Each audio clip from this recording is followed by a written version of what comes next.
Alright, I'm back with another unboxing and review, this time with the SH Figuarts Vegeta Mini. This is from the Dragon Ball series Daima, the new series that's kind of out now.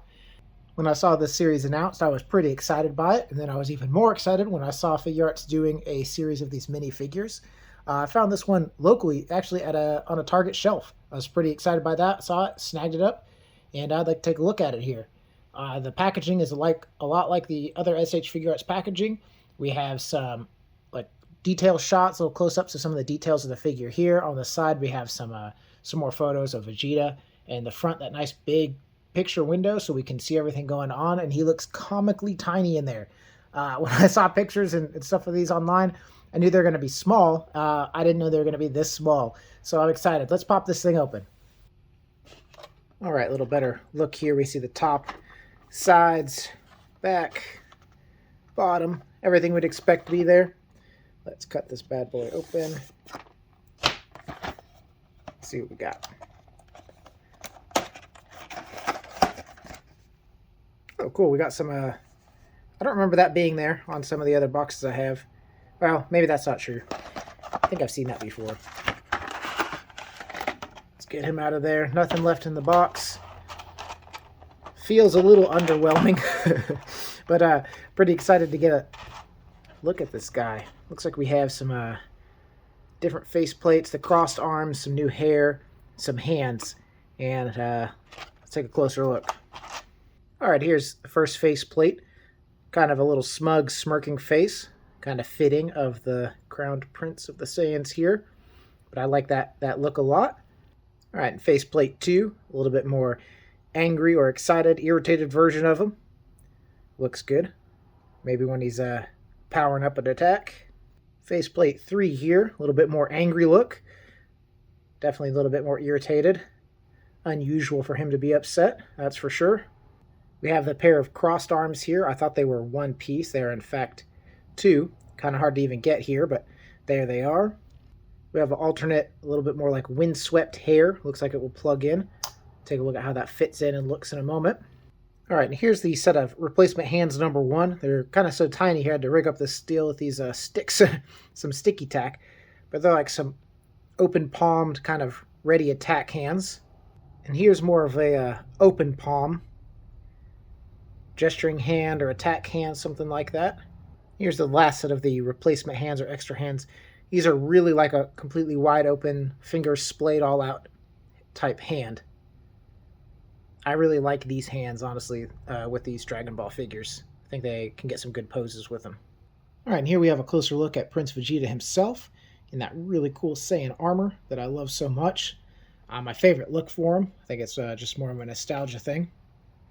Go all the way around at him. And try to show the articulation here best I can without my hands getting in the way. But for his head, we have a left and a right. Looks like that head will go all the way around if we want. Alright, and we have a head tilt. Let's go to either way, left and right here. Pretty good. It actually looks like the neck is articulated down in here, like in that V between the armor. That part is actually, I don't know if you can see that, is actually moving too. And then there's the joint in the head. That's what's giving us so much play. So from side, looking down, we have down that much.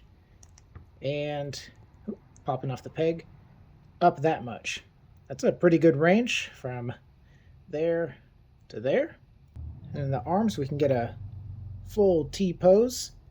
Get them down this far. I think they will spin all the way around, other than his big head getting in the way a little bit.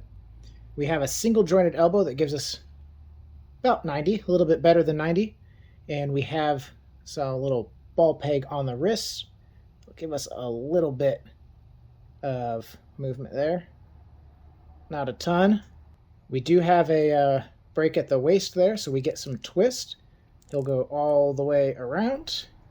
And then we do get a crunch that way and a crunch that way. Get my hand out of the way so you can see a little bit better. Pretty decent. And then as far as up and down, there is a little bit bend forward, a little bit bend back. And the legs, side to side, that's about what we're getting side to side. Now, as far as a front kick, We'll get all the way there. And a back kick. About there. We have a single jointed knee. That gives us a little bit better than 90. We have an ankle. We got there. There. It rocks. Pivots. And then we got the toes. Look at the toes. Nice. I love the toe articulation on these. All right, let's get this guy posed up and take a closer look at him. Okay, we got our first pose here with Vegeta. That stern-looking face. Little ready pose. And here I have those hands swapped and that faceplate swapped, that little smug look. And here we have him with the crossed arms and the windswept hair, showing his biggest flex, the smug pose. Here we have him with new set of hands and a new faceplate. And with the final set of hands and final faceplate. Alright, now for my favorite part of these videos is the size comparison. This one is a particularly interesting scale comparison to me because we have the full-size standard SH Figuarts Vegeta on the left, and we have like the previously released Kid Goku version. That's the one that came with like the Nimbus Cloud on the right. There's a huge variation in size from that Kid Goku to this new mini Vegeta. If anything, I always kind of thought that Kid Goku previously was like a little oversized, like overscaled for the line, especially when you look at him compared to like Master Roshi and things like that. But this new mini Vegeta looks like he really is that kid size, like that kid scale. So I think the scale part of this figure, they really knocked it out of the park. He may even be a little on the too small a side, but it definitely doesn't have the problem with the other kid figures, which are being like too big. So to me, this is really cool to see it like this. I love that Kid Goku. It's one of my favorite Dragon Ball Z figures that I have. I just think he's like a little bit too big to scale in properly with the other figures. For a quick look at what I was just referencing, so here's the Master Roshi figure on the left and the Kid Goku on the right. To me, that scale for the Kid Goku to Roshi just looks off. I think they look cool together on the shelf. I'm not griping about it, but if you wanted to get nitpicky on the scale, I think this new mini Vegeta looks more in scale to be like a kid in this universe. It's a cool look there. Alright, had to back the camera up a little bit to get Piccolo in there. This is the newer Piccolo from the Dragon Ball Super Hero movie, that version of him. I think he looks great standing next to Vegeta there. If we could get a Gohan in this scale, that would be cool. Alright, and here's two figures that aren't in SH Figuarts line. On the left, we have the Bandai Figuarts Perfect Cell, and on the right, that's actually the Dragon Stars version of Frieza. Quick note on the Dragon Stars figures, or these model kits like the Figuarts, they're really shiny, and they kind of stood out with the Figuarts because the Figuarts are so flat. So with both of these figures, I actually just put a clear coat, like a matte clear coat on them, and man, they look so much nicer, so much like the Figuarts finish, kind of that matte finish. Both of them really benefited from that treatment. Specifically, this is what I used, was the Mr. Super Clear Matte. You can get this at Hobby Lobby, or I'm sure you can get it online and stuff too. But some kind of matte spray on there to kind of take that plastic sheen, that cheap kind of sheen off of them, and really make them look a little nicer. Both of these I have not yet been able to pick up in Figuarts. When I can, I will, but for me, these are good substitutes for the moment. But I think he fits in there really nice with them. All right, and a couple comparisons for fun here. Here's one with some of the newer reissued Playmates TMNT figures, and with a couple of 1/18 scale figures, an Acid Rain and a Joy Toy. All right, time for some final thoughts here with this figure. Overall, just shortly, I'm very impressed with him. I'm very happy I bought him. He's going to go on the shelf, and I love him. So that's kind of the short, if you're just going to end the video now and walk away, that's the main thought that counts, right? And as far as cons go, really the only thing I can say is that he's a little finicky, but that's not a fault of manufacturer or, of Figuarts or anything like that. It's just the nature of how small he is. I was actually pretty pleasantly surprised how well the hands and the arms and the head and the faceplates, all that stuff came off and swapped around without needing heat, without being really feeling like they were going to break. They all came off nice, but it's a little difficult, and I don't even have huge hands or huge fingers. It's a little difficult to kind of manipulate these tiny parts. The other small con, which again has nothing to do with the quality of the figure, is, as you can see, if you're going to do a dynamic stand for him, I couldn't find anything that really fit him that well. I'm not really sure what I'm gonna do to have him flying because the the articulation's so good, and I really like the dynamic poses of these Figuarts figures. I don't know what I'm gonna do with them. I'll have to figure that part out. But again, that's kind of a small nitpick that really doesn't have anything to do with the quality of the character. Getting him to stand is just fine. His feet are a little tiny. Again, just the nature of the figure. Um, so, me stomping around or slamming these glass doors on my display cases, I'm a little worried about him falling over. So I thought about a display stand like this. This one just looks a little goofy with him, but I'll have to figure something out.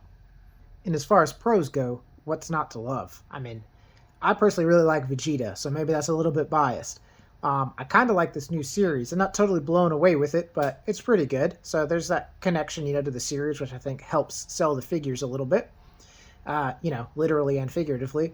But I really like them. I think the articulation is great. I think the accessories that come with them is good.